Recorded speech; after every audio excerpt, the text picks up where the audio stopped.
سلام به یه ولاگ دیگه خوش اومدین. همونجوری که از اتاقم پیداست و حتی بیرونم هست، یک عالمه جعبه و یک عالمه چیزی وجود داره که من باید سرهم بکنم، درست کنم، به اتاقم به خونمون اضافه کنم و همینجوری اینا رو هم جمع شده. و به اضافه که من دیروزم رفتم آیکیا یه سری چیزی تهمونده های اتاقم که درست نکردم و گرفتم که قشنگ همه چی دیگه بره سر جاش و خدا بخواد اتاق خودم تموم بشه، تقریبا کاراش. به نظر من هیچ وقت اتاق واقعا تموم نمیشه، چون همیشه میتونی به چه چیزی اضافه کنی. اول از همه هم باید بریم قهوه بگیریم که انرژی داشته باشیم واسه انجام این کارا. سخا حاضری؟ آخه ببینمت. اینقدر اتاقم کثیفه. واسه مثلا نشون بدم. چترم رو زمین افتاده بود دیگه، خودتون میتونید تصور کنین که چقدر کثیفه. مامان یه نفر تو کامنت ها برام نوشته بود که وقتی آهنگ میخونی آرامش عجیبی ازم گرفته میشه. میخوام این آهنگو تقدیم کنم به تو. امشب شب شعر و شوره با یار نه چی بود؟ امشب شب شعر و شوره، امشب شب نور و ماه، با یار قرار گذاشتم، دیر کرده راهش دوره. من یهو گفتم اول پیتزا کردم، مامانم گفت به جای قهوه بیا بریم پیتزا بخوریم. اول پیتزا. چه حسی داری من انقدر پیشنهادهای خوب میدم بهت؟ خوبم از اینجاست که دوزی حلقته؟ دوست دارم.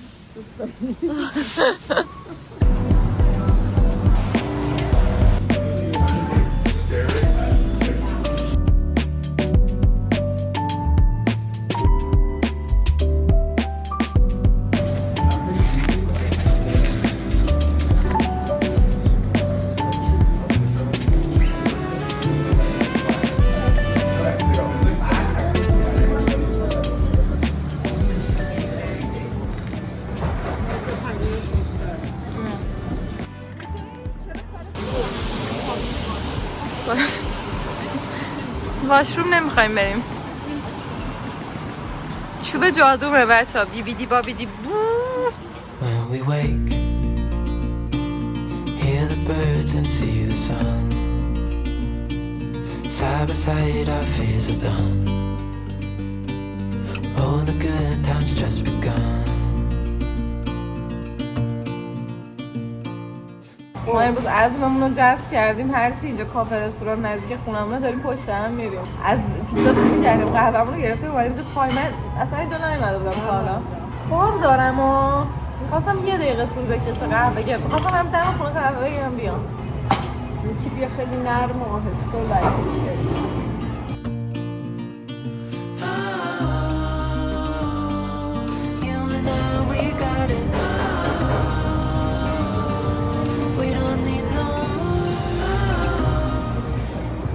ما دوباره مشغول درست کردن پازل شدیم. احساس کنم اعتیاد پیدا کردیم. من دارم سراغ کارم میشینم پازل درست کنم.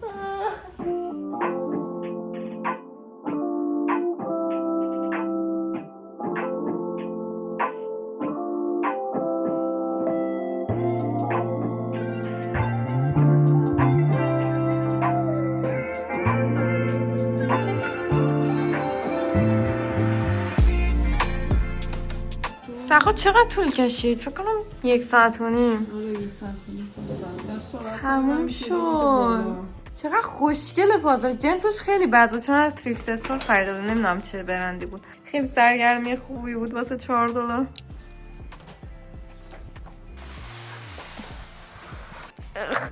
اوکی.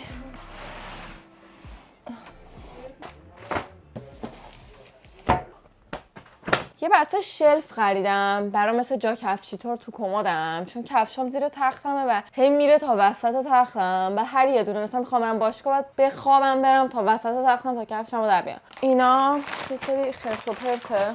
اینم حس میکنم برای ادامه شلفه است.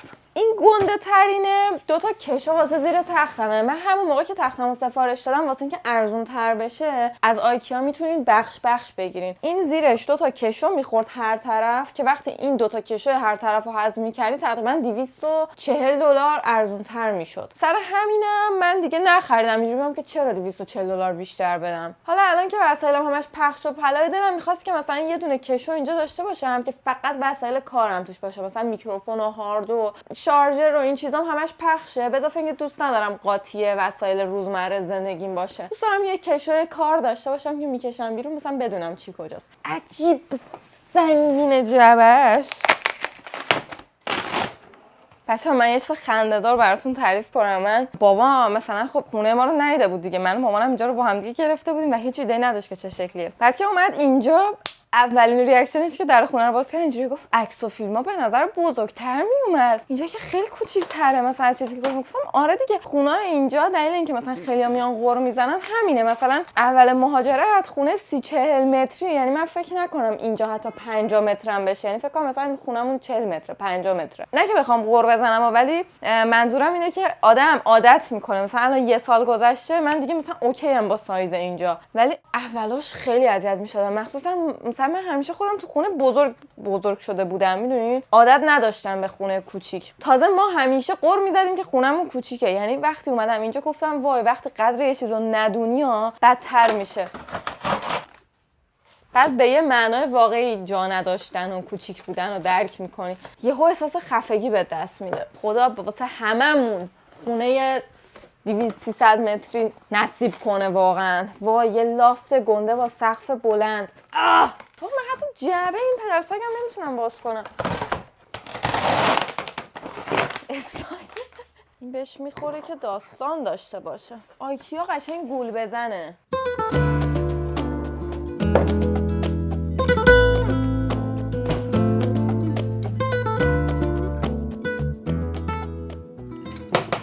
من پیچ گوشتی هم رفتم خریدم، اینا رو دیگه چند وقته دارم، ابزار کارمه. شلوار کارم پوشیدم، در نتیجه بزنیم تو کارش.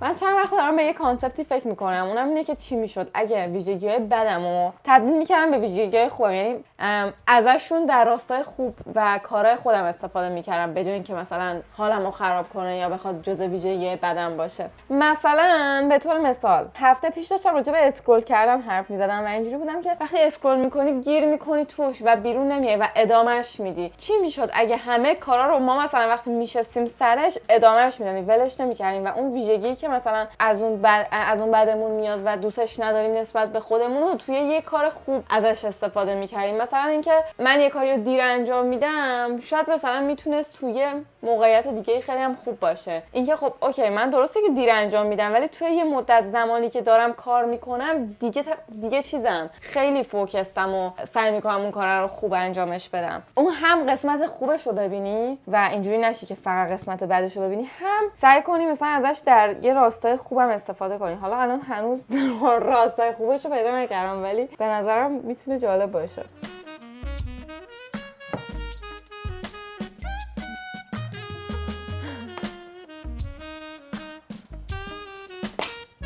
آی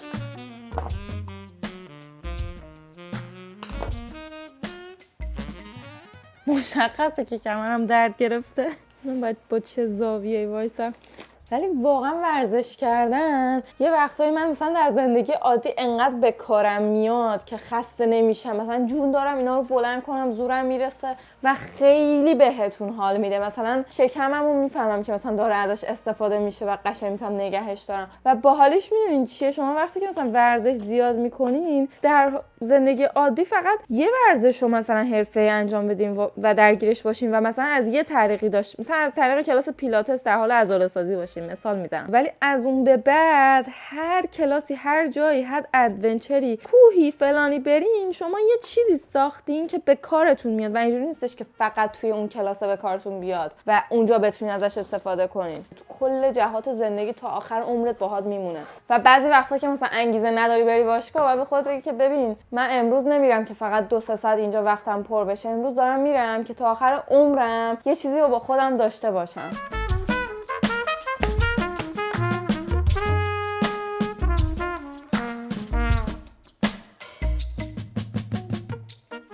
خبر خوب دارم، اونم اینه که یه سفر رو جا انداخته بودم و کلا کاری که گفته بودم انجام ندادم.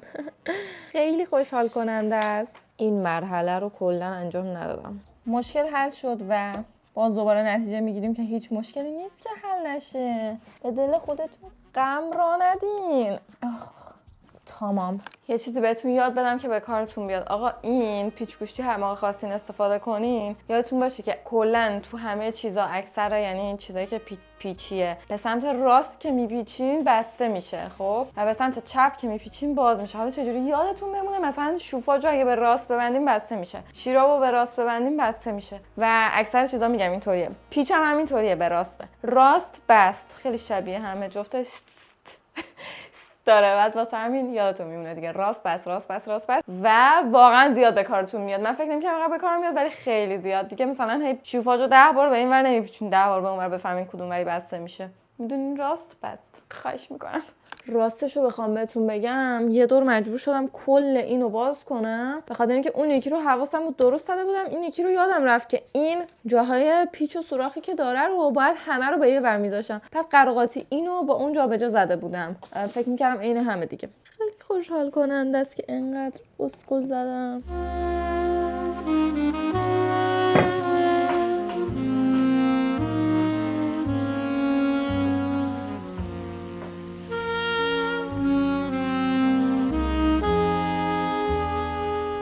این دوتا تموم شدن و از حد انتظار من بزرگترن. بهتر، به خاطر اینکه زیر تختم جا میشه، ولی فکر نمی‌کنم اینقدر گنده باشن. الان من سعی میکنم جا بزنم و توشو پر کنم از وسایلم. بچه‌ها جا جمع نکنین دیگه، زیر تختم خیلی کثیفه، ولی خواستم بهتون قبلشون نشون بدم که تو چه وضعیتیه و چرا نیاز داشتم به همچین چیزی.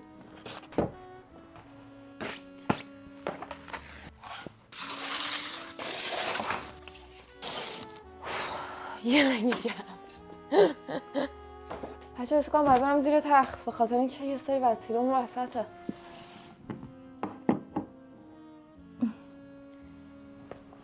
آی بچه فردا صبح باید همومو بغل کنم. موهام خب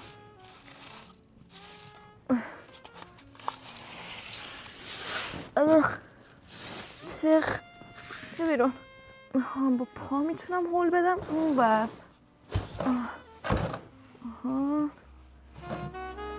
ایخ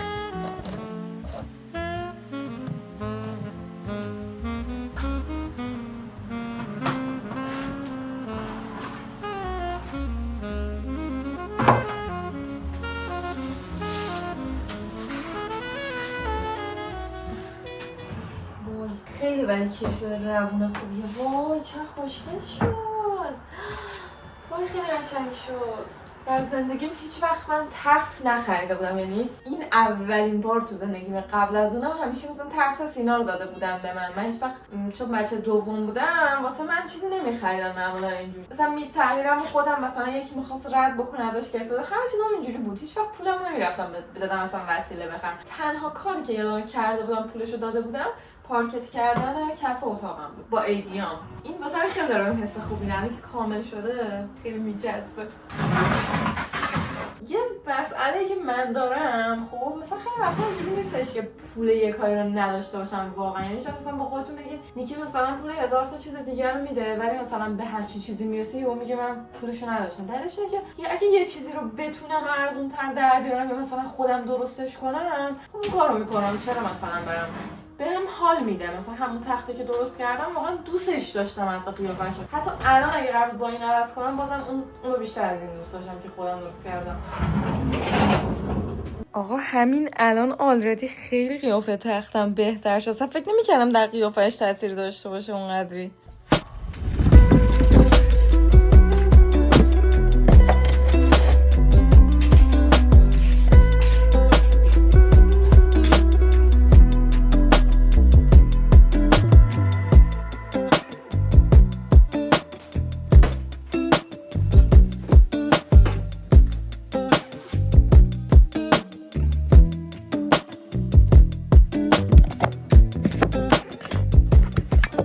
بچه واقعیتشو بخوایم من جونم تموم شد و اتاقم گند گرفت، همینجوری مونده رو هوا نصف وسایل. ولی دیگه واقعا گیواب کردم و اینجوریم که ولش کن، فردا صبح بعدم بیرون، بعدش میام درستش میکنم. خیلی خوابم میاد دیگه نمیکشم.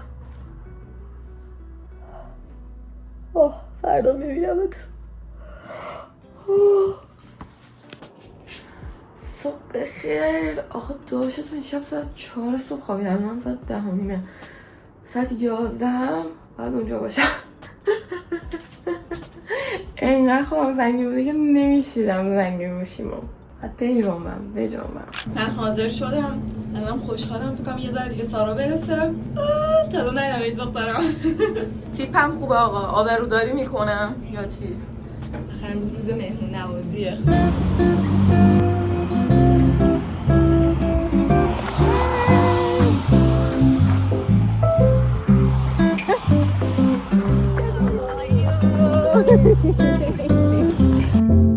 چرا اومدی اینجا تا حالا؟ اینجا فقط یه بار اومدم. اوکی دست کن. اینجوری بودم که الان میخوام با نیکی برم جای توریستی، گفتم الان حالش من میخوام میگه ای بابا یکی دیگه نه اومد. خودم یه بار فقط اومدم با بابام اومدم، همین مثلا 2 هفته پیش واسه اولین بار اومدم. بعد خیلی بامزه. آره چون وگرنه خیلی سخت میشد واسه. آره خیلی هم گوگل عاشق مسیرشم. Thank you. You're welcome.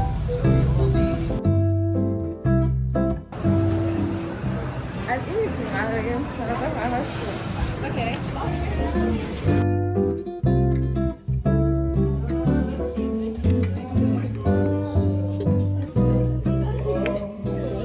سارا رو بردم خیابون رابسون گردی.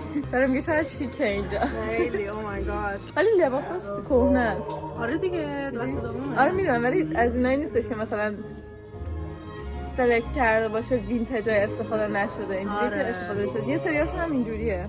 دستام خیلی زیاد اینجوری داره. نمیدونم خیلی قشنگه. خیلی قشنگ هست. های من برگشتم خونه و پس از این ور خوابیدن و اون ور خوابیدن الان بلند شدم که دیگه برگردم سراغ درست کردن کارا. خیلی بهم خوش گذشت و امیدوارم دوباره سارا رو ببینم. واقعا خیلی خوشفاز بود و خیلی بامزه است که یه نفری که در اینترنت زیاد دیدیش در دنیای واقعی ببینی. همیشه به نظرم بامزه است و میدونید چون مثلا جفتمون کارمون آنلاینه به نظرم یه بک‌گراندی از هم داریم، مثل این نیستش که یه نفر رو اصلا نشناسی با اینکه بار اول میبینیش ولی عالمه چیزی ازش میدونیم. حالا الان اینو من گرفتم، 3 طبقه است و حس می‌کنم خوبه واسه جا کفشی.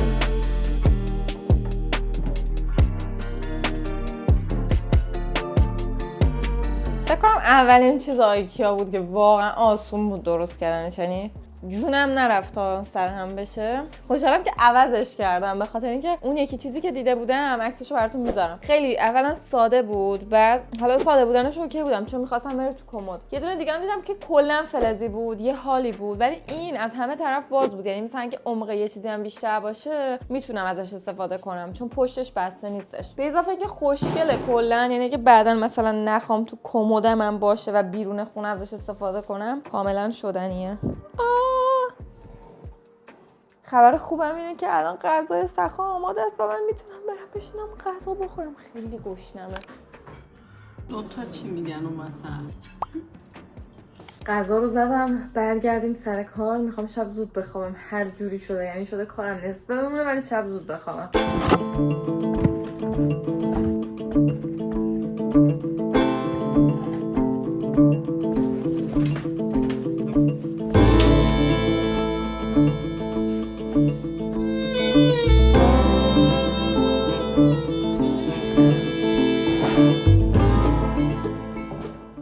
من 3 تا دیگه باکس اورگانایز کردنم گرفتم که الان دارم باز بکنم ببینم که چجوری اضافهش کنم به شلفه. آقا شلفه خیلی بد سایزی، یعنی برای خوب قیافه یا ولی واسه کمد من خیلی سایزش نمیخوره. خوبه به نظرم این.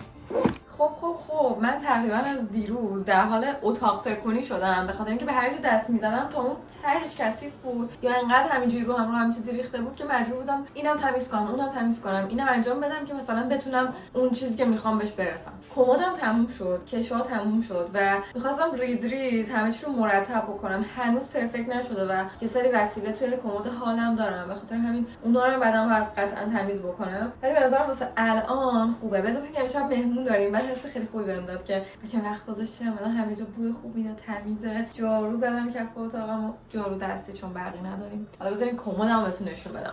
اولا که من کفشامو نذاشتم تو اینجا کفشیه، فقط یه چند تا اون پایین گذاشتم و بقیه شلوارام شد و اینجا هم کیفا و کلاهام و اینا رو گذاشتم. به نظرم خوبه جاش الان خیلی و کفشام جا نمیشد اینجا راستشو بخواین. به اضافه این چمدونم موند اینجا، مجبور نشدم ورش دارم. بعد این بالام فعلا اینا همش کادوه، تقریبا خالی میشه، ولی جا داره که مثلا کتاب و اینجور چیزا بذارم. خیلی خوبه، یعنی این قسمت کلا اضافه شد به جای اتاقم.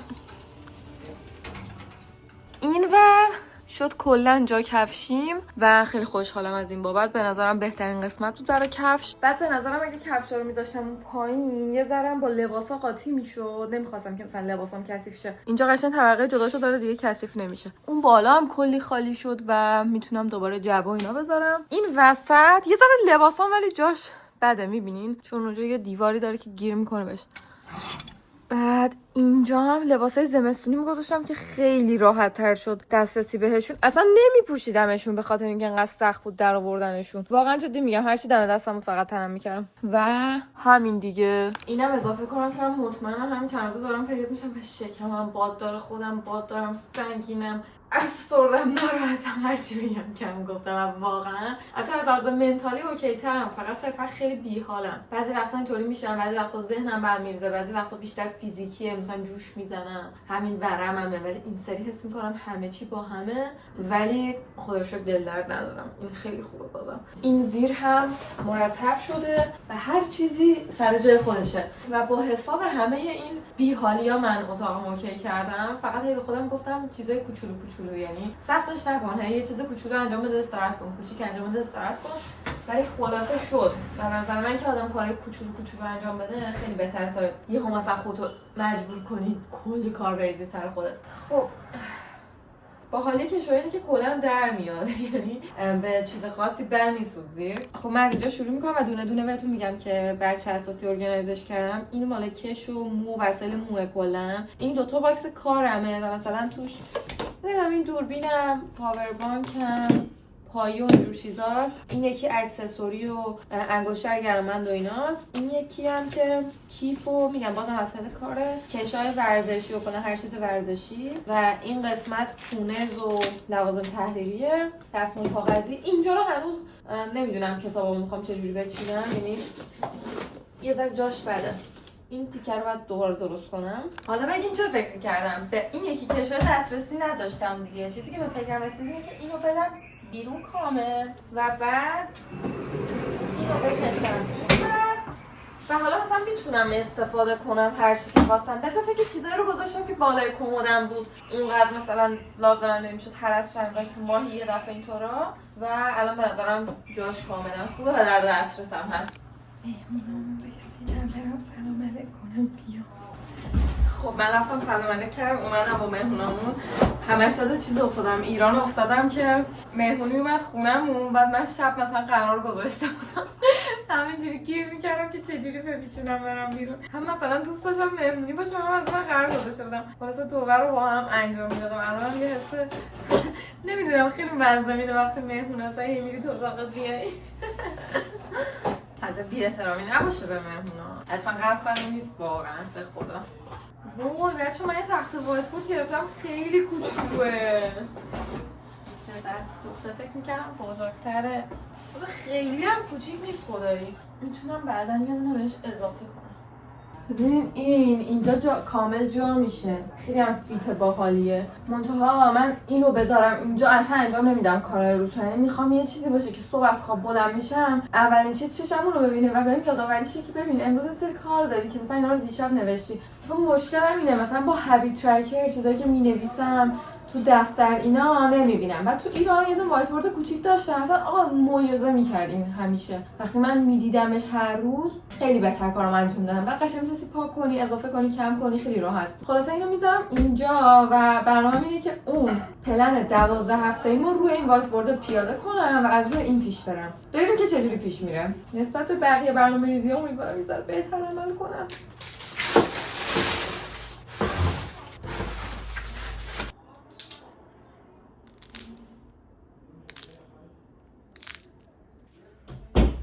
فیلم میگیره؟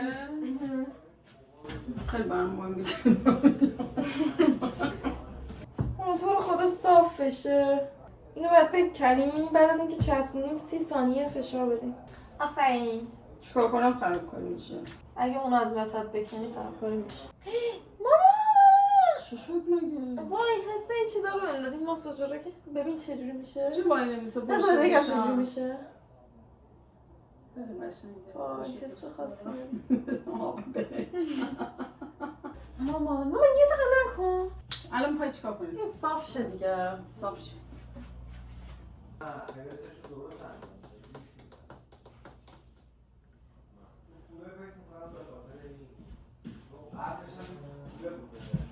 حس این بچه های شیطون دست میده به میری یه کاری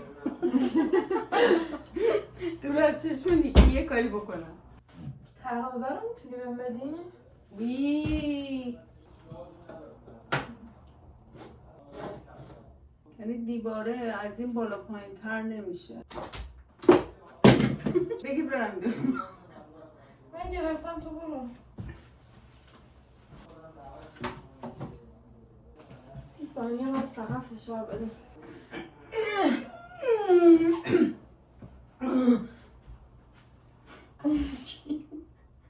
بیرون میدمش کنم. سلام. وای اینجا میخواه بنویسی نمیشه که. بریتا باید چه کنی؟ نباید که الان بکنی. میدونم. الان میخوای جداش کنی؟ ماما باید الان جدا کنم که بذارم 1 ساعت بمونه. نمیدونی دیگه اینش. خودش باید بمونه. میگه ریموف کنی که اونم کل دیوار باش بیاد پایین. من حتما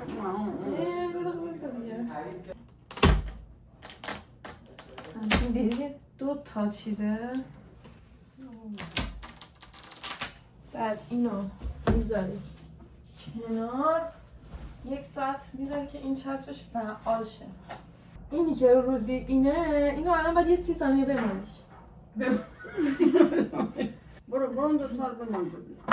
1001 تایمر بزن 1000 اسکولای روزگار دست بالا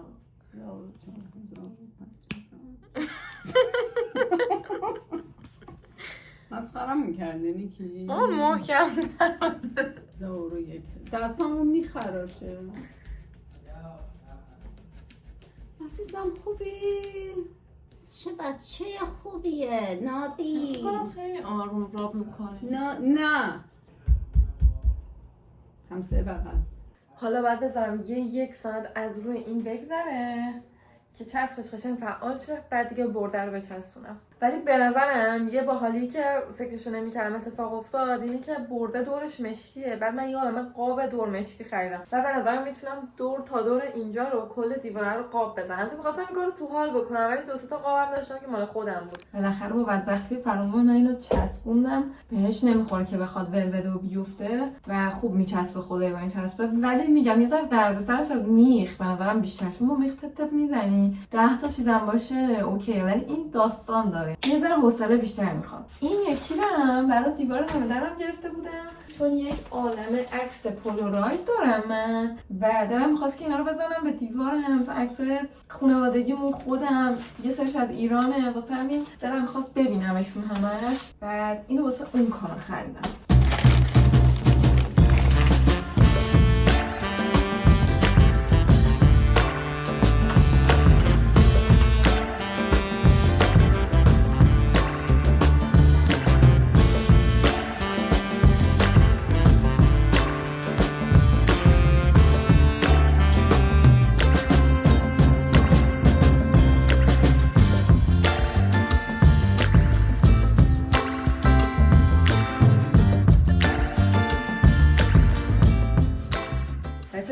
عاشقتونم. از ویدیو قبلی که گفتم من دولینگو میزنم، همین الان داشتم میزدم به همینجوری برام نوتیفیکیشن فالو کردنتون میاد. خیلی بامزه رفتین تو دولینگو فالو کردین. من انقدر خفنین اینجوری هم که یادت چقدر امتیازاتون بالاه. من خودم مثلا نسبت به شما جوجم قشنگ تو دولینگو. اینقدر کیف میکنم مثلا میبینم انقدر خودتون خفنین. واقعا اینجوری میشه که کامیونیتیمون رو یوتیوب اصلا از نزدیک میبینمتون، همش میگم کاش میشد هممون واقعا همدیگه تو دنیای واقعی میشناختیم و نمیدونم به هم کمک کنیم، با هم کار کنیم و چقدر میتونست قدرتمند و گنده بشه اگه هممون مثلا کنار هم دیگه بودیم. میدونیم و مطمئنم همه کسایی که مثلا میایین تو یوتیوب احتمالاً ویدیوهای منو میبینین کلی فکر و کار و ایده تو سر خودتون میگذره و دوست دارین انجام بدین و برین انجامش بدین. اگه نیاز به انگیزه دارین یا نیاز به این دارین که یه نفر بهتون بگه شروعش کنین، پاشین برین شروعش کنین و سال دیگه به خودتون افتخار میکنین. سال دیگه کلی حس خوب دارین و اون آدمی میشین که یک سال واقعا یه چیزو ادامه داد. بیاین به هم قول بدیم امسال کارهایی که میخوایم و ادامه بدیم، فقط شروعش هم نکنیم، ادامهشون بدیم. آقا هر که زشت میشه. اینجا چی؟ اینم شک دارم بزنم یا نه، بخاطر اینکه یه ذره رنگش به اتاقم نمیخوره.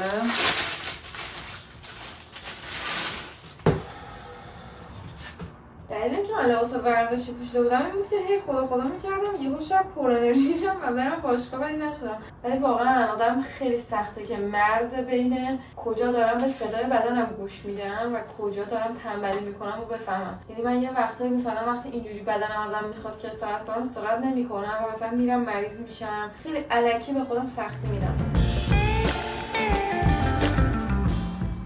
نمیدونم چقدر معلومه یا نه، ولی من 3 تا از این بندای پلاستیکی کشی آویزون کردم به اینکه یه ذره قدش بلندتر شه و بتونه وزن اینو تحمل کنه. مثلا این 3 تا زدم. بعد یه ذره سخته گره زدنش، ولی بعد از که گره میزنین اینجوری یه قلاب درست میشه سرش که اون وقت اینو وصل میکنم به اون گیره رو سقف. گیره رو سقف هم قیافش این شکلیه. خدا وایسا. آی خیلی دوستش دارم. با اینکه خیلی دلم میخواست همه کارهای اتاقمو تموم بکنم ولی واقعا یه سری چیزا جور نبود وسایلش و خیلی وقتا واقعا طول میکشه تا یه اتاق بشه و یه خونه بشه. واسه این مراحلش وقت میبره و بعد وقت گذاشت براش. و اینکه من میخوام سعی کنم مثلا 2 روز یه کلش رو درست کنم واقعا نشدنیه. هی داشتم خود سرزنشی میکردم ولی یه لحظه به خودم گفتم آقا تو هر کارم بکنی آخرش قرار نیستش که کافی باشه برات و اینجوری بشی که من اندازه کافی انجام دادم. هی یه کار دیگه اضافه میشه. هی ایده جدید به ذهنت میرسه و قشنگیش همینه که این ایده ها رو آروم آروم آدم اجرا کنه. و من چیزی که به خودم هم میشه میگم، یعنی شاید آدما فکر کنن که من خیلی راحت همه کارا رو انجام میدم ولی من جز اون دسته از آدماییم که خیلی سخت کوچیک‌ترین کارا رو انجام میدم. حتی مسواک زدن برام سخته واقعا. آخر روز به خودم میگم فقط مهم نیست کی انجامش میدی، مهم نیستش که با چه سختی و چه درجه از تنش فکر انجام شدی، مهم اینه که انجامش میدی و تموم میشه. مهم اینه که تیک میخوره. حداقل برای من اینطوریه و اینجوری تمرین میکنی و اینجوری برات راحت تر میشه انجامش. همین ناکافی بودن همه ناکافیان. یعنی همین ناکافی بودن کافیه. زیاد از حد آدم نباید سخت بگیره. و خیلی وقتا معمولی بودن خیلی بهتر جواب میده و موفق تر شاید بشی اگه بپذیری که یه جاهای معمولی باشی. های باید آدم تمرین کنه و پذیرا باشه. خیلی حرف زدم. دوستتون دارم و هفته دیگه زود میبینمتون.